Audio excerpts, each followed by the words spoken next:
Welcome back to the Barrels Talk Podcast. We are back with another episode, another phenomenal game. Man, Knicks Spurs putting on in this finals, man. Spurs, what a response. From a young team, you could have chalked this up to the Knicks crowd and the Knicks are going up 3-0.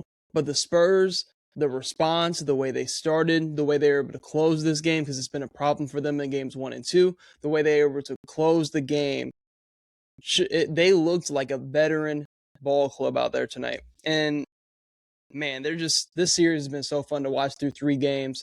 And for me, just being a neutral fan, no dog in the fight, I'm glad the Spurs won tonight.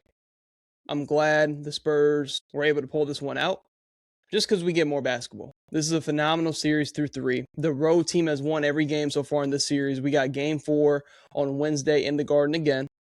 But man, I'm glad the Spurs were able to pull this one out, go 2-1 in this series with a chance to tie it up at 2-2 on Wednesday night in the Garden, just because I just want to see more basketball. They lose this game tonight, down 3, game at the Garden. We know how that goes, down 3-0. But let's start out in the first quarter. I said on the last recap that Victor Wembanyama, how he had his second half in game 2, he was going to need to play that way for 4 straight quarters.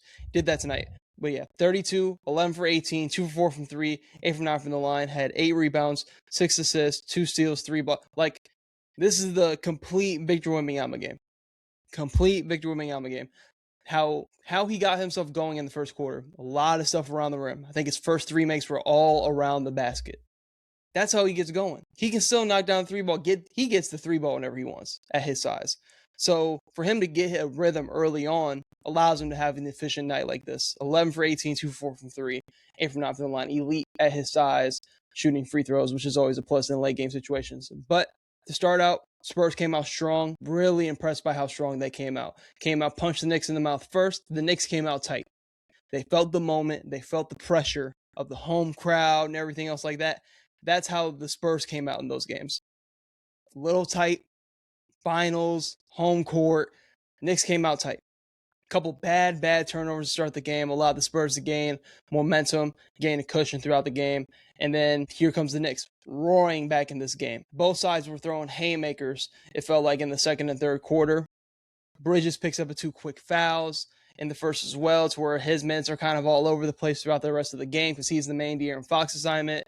And just whoever, if De'Aaron Fox is not in the game, they throw to him on Dylan Harper as well. So looking at this, Wemby starting out hot, set the tone, punched them in the mouth first. Really impressed by the start by the San Antonio Spurs. From such, I can't even call them a young team because at this point they have the experience. They've been in big-time moments, big-time games, these playoffs. And then looking at the second quarter, Knicks bench has been making a huge impact in this just series in general. Got a little bit more from Keldon Johnson tonight, 6th man of the year. A little bit more, had a 3 from Carter Bryant, who has his moments. He's really just out there for defense. But the Spurs bench gave them a little bit more to kind of match the Knicks a little bit as well. That's all you're really asking the Spurs bench to do. The Knicks are a deeper team. But if the Spurs bench can just do a little bit more, if Keldon Johnson can just do that, what he did tonight, maybe a little bit more, kind of just helps their rotation a little bit, because the Spurs at some points aren't the deepest team in the world because you don't know what you're really getting from Keldon Johnson at this point. Carter Bryant's really out there for defense. Luke Kornet minutes can either be really good or really bad. So I'm looking at the Spurs bench to maybe Keldon Johnson has to be the guy that gives them a little bit of something off that bench, but it just adds a plus because the Knicks bench in the first 2 games was phenomenal, and the Knicks bench is just a better unit all around. They just have more to provide, spacing-wise, shooting-wise, just more versatility off the bench, more guys that can handle the ball off the bench as well. But I thought that was the difference in games 1 and 2. Knicks Spurs bench was a little bit better tonight as well. Spurs didn't really close the half too well.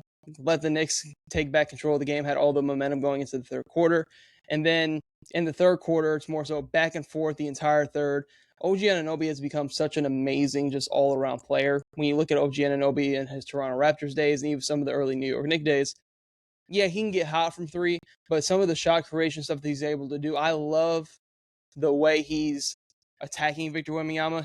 He's not being cute with it. He's just strictly 2 hands trying to dunk the ball every single time, forcing Victor Wembanyama to either get a clean block, which is hard to do when 2 hands are on the ball and he's just trying to flush it right at the rim, or he's just going to dunk on him. and Wemby's kind of late to the rotation or something like that. I love the way he's finishing out the rim. Had 28 to 99 for 13, 3% from three. Had the tough miss there at the end of the game. But OG was phenomenal tonight. Some of his defensive plays. Dylan Harper has been, Dylan Harper's getting to the basket, downhill, 2 feet in the paint, and transition, it's been a foul or a bucket, or he's finding somebody open. There's been multiple times throughout this game where it's in transition, high speed, high transition moment. OG Anunoby blocks Harper. Great defense on Harper. Was able to save a lot of possessions. OG Anunoby, this entire playoff run, he's been hitting timely shots for them as well, and he's had a couple tonight, but they came up short. You got a great Josh Hart game, shooting the ball from three. He was 4 for 7, and I knew it was going to eventually come because Josh Hart, yes, he's not a great shooter, but he's not like a terrible shooter to where you're just leaving him wide open. They're doing that, leaving him wide open just because they're following and begging him to beat them, but it's not like he is incapable of shooting the basketball at all. But got a really good game from Josh Hart on the scoring side of things. Still had 9 boards, 5 assists. Cat wasn't too aggressive to start the game, and I think that's something that was different in the past 2 games. Cat came out aggressive, set the tone early. Didn't do that in this one. Just really didn't find his way in the offense. It just felt like the entire Knicks team was a little bit tight to start that game. Mikal Bridges only 2 points. Like I said, he got into foul trouble early on in this game, and I feel like it messed up kind of the rhythm and the rotations, and certain lines got thrown out there when they probably shouldn't have. But can't pick up those 2 quick ones. One was a bad one, too, at the start of the game. If he can just stay out of foul trouble early, I feel like the Knicks have a little bit more balance throughout the game, especially because of what he gave them in game 2 on the offensive end. Josh Hart kind of made up for that. But Mikal Bridges, 2 points, 1 for 5 today. Got to be better. But those 2 fouls, I think, took him out of a little bit of a rhythm there at the start of the game. Brunson, casual Jalen Brunson performance, big time. Just buckets throughout the entirety of the game this time. Felt like this was his best put together 4 quarters. I know that said the Knicks started out a little sloppy. He did have 5 fouls, so his minutes were kind of up and down as well, kind of affected their rotations. But I think Jalen Brunson played fine tonight. Dealing with the pressure of Castle, Harper, one of the things I really noticed is the difference between him and SGA is Brunson just having a bigger frame. SGA might be taller, but I don't think SGA has the strength and the ability of playing with 2 feet and off 2 feet like Brunson does. There's times Brunson's able to back Castle down to the post. That's how strong Jalen Brunson is, and that's how strong his lower body is, to where he's able to kind of move the Spurs defenders off him a little bit better than like SGA was able to, one-on-one situations and stuff like that. And I think the next step in SGA's game, just kind of compare the two because they're 2 similar players, different archetypes of players, but in similar kind of situations. But I think the next step for SGA is getting some sort of post game. When you're looking at Jalen Brunson dealing with a lot of pressure, he mainly will try to go to the post game, try to get you off a screen, get you on his backside, and be able to fade and get mid-range jumpers over. I think that's the next step in SGA's game as well, just kind of compare the 2 players there. But this is probably the best all-around game from Jalen Brunson we saw tonight. Jordan Clarkson gave him some good burns tonight as well. I love the Jose Alvarado minutes. I know some people are up and down on his minutes, but I think he just gives them another solid ball handler, and the way they use him in the offense, he's such a good point guard to have out there. You finally got an off-lane Duchamp game, 1 for 8, 1 for 7 from 3 tonight, only 3 points. The Knicks came out tight, man. The Knicks just looked like the moment got and the lights got bright to start that game, and I think the Spurs came out, punched them first, gave them a ton of confidence going into a hostile, probably the most hostile environment this team has faced since they've all been together, realistically. So looking at that, completely get it from the Knicks side of things, came out a little tight. I was hearing a lot all day about who has more pressure on them, the Spurs or the Knicks. I always thought it was the Knicks. Going up 2-0 in a series, game 3 is the closeout, basically. And being at home, too, when you haven't played at home, and I think they said they haven't played at home in a handful of weeks or whatever because they closed it out in Cleveland, I believe. So, like, looking at that, they haven't been having a home game in so long, it feels like, for those home fans. So, with the moment and the magnitude on it, they're still up 2-1, still have game 4 at home to go up 3-1. But the Knicks came out tight tonight. I expect them to come out a little bit better in game 4. But in the fourth quarter, like, wasn't a fan. I know he was in foul trouble, but the non-Brunson minutes to start the fourth quarter, that's also Brunson being in foul trouble, Bridges being in foul trouble is probably messing up the rotation a little bit to start that fourth. Once Dylan Harper gets the jumper, I don't know how you stop him, because at this point now, it's like you're living and dying with him, taking the catch and shoot threes. And credit to him, he's not losing confidence whatsoever in the shot. He's getting it off a swing, no hesitation, letting it fly like he should.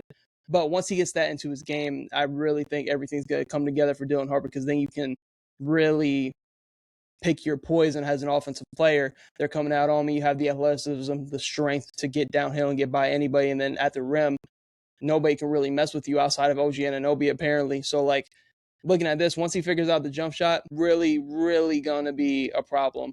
Looking at the end of the game, it looked like the Spurs were gonna let the Knicks back in it, but they closed. They closed. I know once it got under like 2 or 3 minutes, Tim Legler said this is the point in the game where they have to close and be better because this is where they've been bad in the last 2 minutes. They've been up in the fourth quarter in games 1 and 2 and blew it in the last 2 minutes of the game. But De'Aaron Fox, up and down night, 4 for 14, over 5, had the big ones when you needed it. Had the big one, big mid-range, which I thought should have been a foul. He should have been getting a three-point play right there. And then you get the Stephon Castle bomb. Wemby throws him a grenade, which I was like, this right here is the exact possession that kills the Spurs here. Knicks get a bucket. You get Vic on the perimeter, dribble, give Stephon Castle a grenade, but thankfully he bails him out, makes the shot, and then that was kind of the dagger point. And then OG hits a crazy shot in the corner where you're like, dang. And then Brunson and De'Aaron Fox hits the mid-range jumper, but like Fox is somebody I wish they just gave the ball more down the stretch of the game. Just give him the ball in space. I hate when they go to Vic on the perimeter just because it's a tough look for him, and he's not the greatest dribbler in the world, and people can get under him. That's where you've seen some of the late game turnovers. It's just like I would rather just have De'Aaron Fox and Wemby space it out, run the pick and roll, everybody spot up, and then you have Fox Wemby 2-man game. Because I would rather have it be Fox because you have to respect his 3-ball a little bit more than somebody like Dylan Harper and Stephon Castle, especially when it's off the dribble. So I'm looking at that's the only thing I would clean up about late game stuff for the Spurs, because that possession where Stephon Castle did bail them out big time was the classic Spurs in games 1 and 2, blowing it at the end with a bad Wemby possession, turnover or shot clock, or just bad shot taken when they didn't really need to.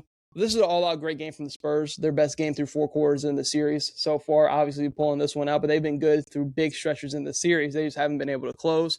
But I love how they responded and came out, punched the Knicks in the mouth early, controlled the tempo of the game pretty much throughout. They let it go a little bit, and the Knicks were able to gain momentum, but that's just the Knicks playing at home and feeding off the crowd. They were going to get it going eventually, especially when Josh Hart has the 3-ball going. You know the crowd was going to take over and push them and get them back into the game eventually with even the strong start from the Spurs. But I do think the series, man, we're only through 3 games, and we went 7 last year with Pacers Thunder.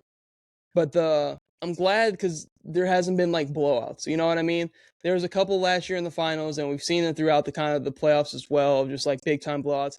I just feel like it's a hard thing for these two teams to blow each other out with how they're playing, knock on wood. Hopefully we just get great games the rest of the series, but I think these two teams match up so well with each other. One thing I would change from the Knicks side of things, don't pick up too many quick early fouls, and with them turning the ball over like they did, even with some dead ball turnovers, the Spurs were able to get out in transition early, and that's the Spurs' best offense is when they're out in transition. Cat got to be aggressive more off the rip and get into a rhythm. He's somebody that set the tone in game 1 and 2. Got to look for him to be aggressive early, getting his touches. There's a couple of times where he just passes up some threes to swing. There was a crazy defensive rotation that the Spurs had in the fourth quarter where everybody was moving. Wemby closed out twice to the left side corner, and they ended up getting the block on Shamet. But I think Cat passed up one. He pump faked. De'Aaron Fox blew by him, and he still had a wide open one. Not a wide open one, a little contested. But he would have been able to get a clean look off. Instead, they swing in, and it leads to a Wemby block on Shamet. But I do think Cat needs to be more aggressive, obviously. The Knicks were due. The Knicks were due for a game like this where they were tight, bad turnovers. With how much they've been winning and dominating teams, they were due to come down to earth a little bit. Thankfully, they're still up for their fans. 2-1 in this series with a game at home to go up 3-1. So they're still in really good position. They were due for a performance like this, though, with how good they've been playing. They were due for a Landry Shamet bad night, Mikal Bridges off night. Like, they were due. They were due. I really thought that they were going to pull this one out when I saw Josh Hart start making his threes and get going offensively and getting downhill. I was like, ooh, this is a tough game for the Spurs to get the Josh Hart game where he's explosive offensively from 3 and getting downhill with everything else that he does. But the Spurs were able to survive, close this game out. I'm really impressed with how they can handle this game, being a younger team and everything else like that. But game 4, another recap will be done Wednesday night. That's all I have for this recap. Glad the Spurs won just so we can get a little bit more basketball. Game 5 is confirmed now in San Antonio. But that is all I have for this episode of the Barrel Talk Podcast. So we'll see you tune in to future episodes.